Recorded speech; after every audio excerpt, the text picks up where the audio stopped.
Good afternoon, students. Last lecture I have discussed the second thermodynamic potential, that is enthalpy. Now the third thermodynamic potential, that is Helmholtz function. So Helmholtz function, it is also called as Helmholtz free energy, and it is one of the third thermodynamic potential. So Helmholtz function denoted by letter F, it is called as Helmholtz free energy, and it is nothing but third thermodynamic potential. So I can write the equation for Helmholtz function, that is F is equal to U minus Ts. Say this is equation number 1. So F is Helmholtz function, also known as free energy. We know that U is internal energy, T is a temperature, and S is a entropy. So take the derivative of equation 1. Derivative of F, that is dF, that is equal to as it is. Derivative of U, that is du, minus derivative of Ts. Apply the product rule for the derivative. For calculating derivative, apply the product rule. Say first into derivative of second plus second into derivative of first. So we get derivative of Ts first as it is, that is T, derivative of second, that is derivative of entropy, that is ds, plus second into derivative of first. So entropy second function is kept constant, and derivative of first, that is derivative of temperature, that is dt. Then solve this. Du as it is, minus into plus TdS, minus TdS, plus into minus, that is minus S dt. So we get the new equation df equal to du minus TdS minus S dt. Say it is equation number 2. Now we know that du is nothing but, that is du equal to TdS minus PdV. So say it is equation number 3, and put the value of du from equation 3 into the equation 2. So we get df equal to as it is, value of du from equation 3, that is TdS minus PdV minus TdS as it is minus SdT as it is. Now new equation is df equal to TdS minus PdV minus TdS minus SdT. So plus TdS get cancelled with minus TdS, and we get df equal to minus PdV minus SdT. So df equal to minus PdV minus SdT, equation 4. So for continuity, I can write equation 4 once again, that is df, that is equal to minus PdV minus S into dt. So this is equation 4. So equation 4 indicates that Helmholtz function or Helmholtz free energy F, it is function of volume V and temperature T. So F, Helmholtz free energy, function of volume and temperature T. Now for reversible isothermal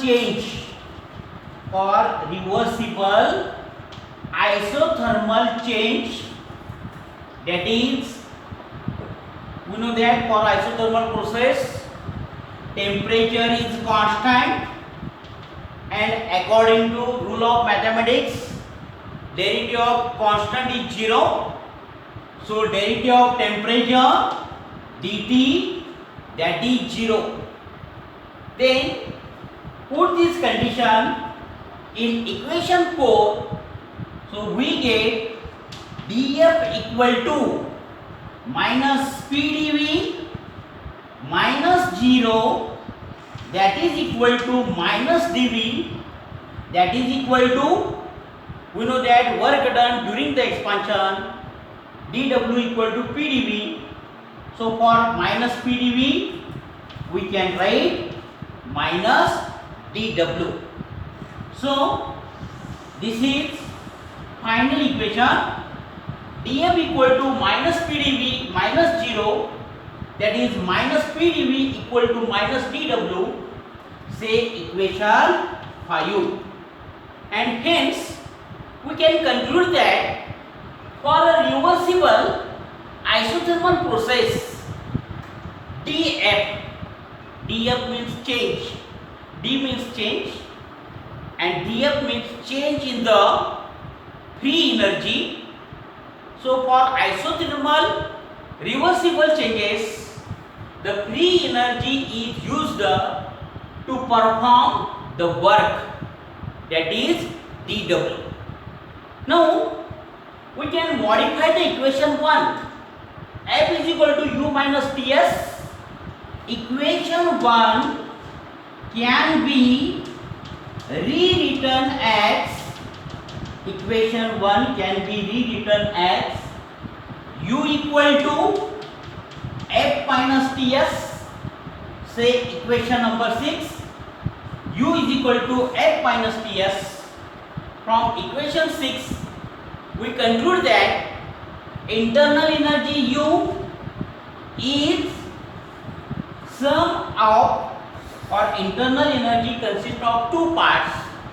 First one, free energy, that is F, which is available for reversible isothermal changes, and second one, that is Ts, that is equal to U minus F, that is called as latent energy of the system, So U equal to F minus Ts. Internal energy consists of two parts, namely first, that is Helmholtz free energy, and second Ts, that is equal to U minus F. From equation 6, it is nothing but latent energy of the system. So that ends the article Helmholtz free energy, that is third thermodynamic potential. So listen here once again. F is called as Helmholtz function or Helmholtz free energy. It is given by F is equal to U minus Ts. Take the derivative. Derivative of F is df equal to, as it is, derivative of U is du minus, as it is, write the derivative of Ts inside the bracket. So derivative of Ts is Tds plus Sdt. Then solve this. df equal to du as it is minus into plus Tds, that is minus Tds, plus into minus, that is minus Sdt. So this is equation 2. So df equal to du minus Tds minus Sdt. This is equation 2. We know that du equal to TdS minus PdV. So put equation 3 into the equation 2. So df equal to, as it is, value of du from equation 3, that is TdS minus PdV minus TdS as it is minus S dt as it. So we get new equation df equal to TdS minus PdV minus TdS minus S dt, plus TdS get cancelled with minus TdS.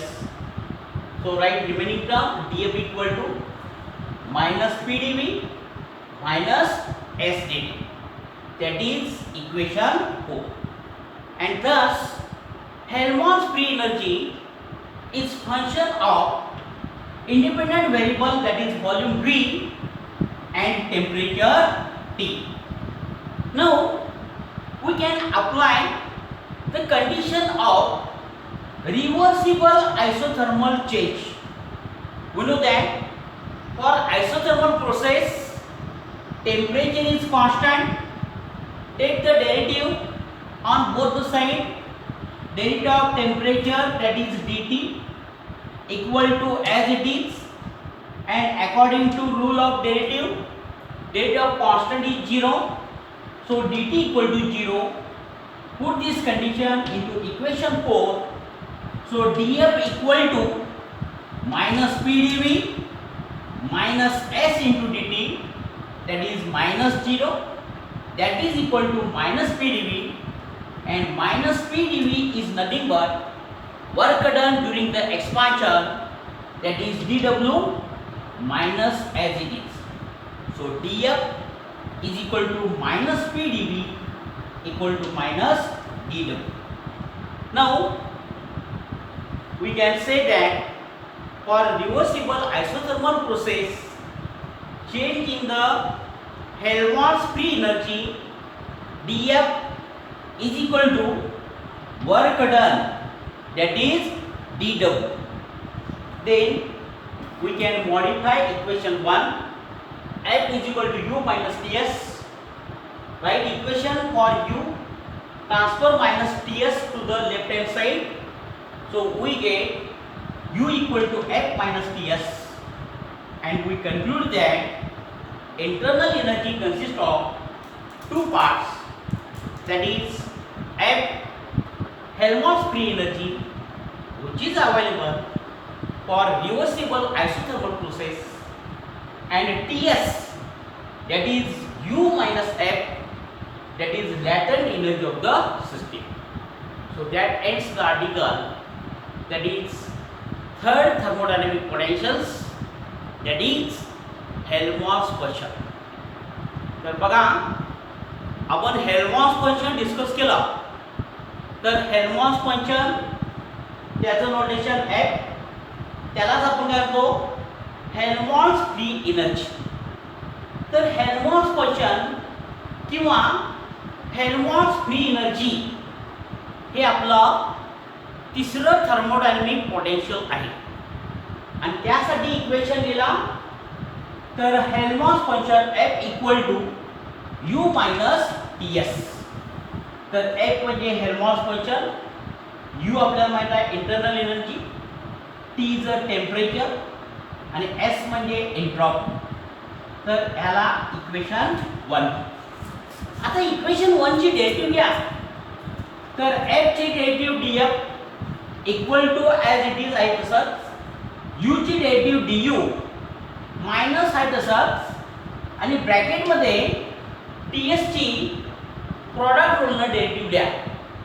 तर ब्रॅकेटमध्ये Ts ची derivative द्या product rule, first into derivative of second plus second into derivative of first. मग first म्हणजे temperature constant ठेवा, derivative of entropy S ची derivative ds plus second into derivative of first, second म्हणजे S constant आणि टेम्परेचरची derivative that is dt.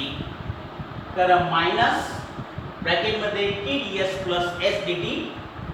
तर df equal to as it is आहे तसंच, du आहे तसंच, मायनस साइन आत मर्ज करा, प्लस TdS इंटू मायनस म्हणजे minus TdS, plus into minus म्हणजे मायनस SDT. तर न्यू इक्वेशन मिळाला, त्याला इक्वेशन 2 म्हटलं. dF equal to du minus TdS minus SDT. आणि आपल्याला माहित आहे पहिल्या थर्मोडायनामिक पोटेन्शियल मध्ये आपण हे डेरिव्हेशन केलं होतं du equal to TdS minus PdV. तर ह्याला इक्वेशन 3 म्हणा. du ची व्हॅल्यू हे इक्वेशन 2 मध्ये सबस्टिट्यूट करा. तर dF इक्वल टू आहे तसंच du ची value TdS minus VdP, TdS minus PdV minus TdS आहे तसंच minus SDT as it is. त्यानंतर नवीन इक्वेशन मिळालं. तर dF is equal to TdS minus PdV minus TdS minus SDT. मग प्लस TdS आणि मायनस TdS कॅन्सल झाला आणि dF is equal to minus PdV minus SDT. तर ह्याला इक्वेशन 4. मग कंटिन्युटीसाठी इक्वेशन 4 परत केला तर dF is equal to minus PdV minus SDT. म्हणजे आपल्याला कन्क्लुजन सांगता येईल. तर हेल्महोल्ट्ज फ्री एनर्जी F हे व्हॉल्यूम आणि टेम्परेचर ह्या इंडिपेंडेंट व्हेरिएबलचं फंक्शन आहे. तर Helmholtz free energy function of independent variable volume V आणि टेम्परेचर T. त्यानंतर reversible isothermal process. Isothermal process साठी टेम्परेचर कॉन्स्टंट असतं. तर टेम्परेचर इज कॉन्स्टंट. डेरिव्हेटिव्ह जर घेतली derivative of temperature dt, derivative of constant म्हणजे 0 आणि ही कंडिशन इक्वेशन 4 मध्ये सबस्टिट्यूट करा. तर dF equal to minus PdV आहे तसंच minus as it is dt 0 0 into S म्हणजे 0 इक्वल टू मायनस PdV. आणि आपल्याला माहिती आहे work done during expansion dW equal to PdV असतं. म्हणून PdV साठी dW लिहिलं minus sign as it is आहे तसंच. तर dF equal to minus dW. म्हणजे आपल्याला कन्क्लुजन सांगता येईल. तर रिव्हर्सिबल आयसोथर्मल प्रोसेस साठी change in the free energy dF हे काय असतं work done during the expansion. त्यानंतर इक्वेशन 1 मॉडिफाय करा. इंटरनल एनर्जी साठी इक्वेशन लिहा मायनस TS इकडे ट्रान्सफर करा. तर U is equal to F minus TS आपल्याला लिहिता येईल. तर U is equal to F plus TS minus नाही प्लस. तर U is equal to F plus TS. तर F म्हणजे internal Helmholtz free energy which is energy available during constant temperature आणि TS म्हणजे U minus F latent energy of the system. तर आपण हे equation modify केलं. F is equal to U minus TS. तर U is equal to F plus TS. तर U म्हणजे internal energy. Internal एनर्जीचे दोन पार्ट. तर फ्री एनर्जी F आणि सेकंड TS म्हणजे U minus F latent energy of system. आता latent energy म्हणजे काय amount of energy required to convert unit mass of solid to liquid at its melting point. म्हणजे आपल्याला माहिती आहे सॉलिडला मेल्टिंग पॉइंट असतो. तर ह्या सॉलिडचं टेम्परेचर बदलण्यासाठी किंवा सॉलिडचं लिक्विडमध्ये त्याच्या मेल्टिंग पॉइंटला कन्वर्जन करण्यासाठी लागणारी हीट एनर्जी, तर त्याला आपण म्हणतो लॅटेंट एनर्जी म्हणजे लॅटेंट हीट. मग लॅटेंट हीट म्हणजेच काय? Amount of heat required to change the state of the substance. पदार्थाची अवस्था बदलण्यासाठी लागणारी उष्णता ऊर्जा. म्हणजे सॉलिडचं आपण लिक्विडमध्ये त्याच्या मेल्टिंग पॉईंटला कन्वर्ट करतो. सॉलिड स्टेट ही फर्स्ट फेज झाली, त्याचं रूपांतर लिक्विड फेजमध्ये झालं त्याच्या मेल्टिंग पॉईंटला. म्हणजे इनिशियल स्टेट सॉलिड होती, फायनल स्टेट लिक्विड. तसंच आपल्याला लिक्विडचं वेपरमध्ये रूपांतर करता येतं. लिक्विडला काय असतो? Boiling point. तर लिक्विडचं वेपरमध्ये रूपांतर करण्यासाठी लागणारी उष्णता ऊर्जा, तर त्याला आपण काय म्हणतो? Latent heat. तर लॅटेंट हीटचे दोन प्रकार, latent heat of fusion, latent heat of vaporisation. तर लॅटेंट एनर्जी म्हणजे काय? तर पदार्थाची अवस्था बदलण्यासाठी लागणारी हीट एनर्जी म्हणजे latent heat. Let us stop here. पुढच्या लेक्चरला आपण फोर्थ थर्मोडायनॅमिक पोटेन्शियल्स बघायचं आहे.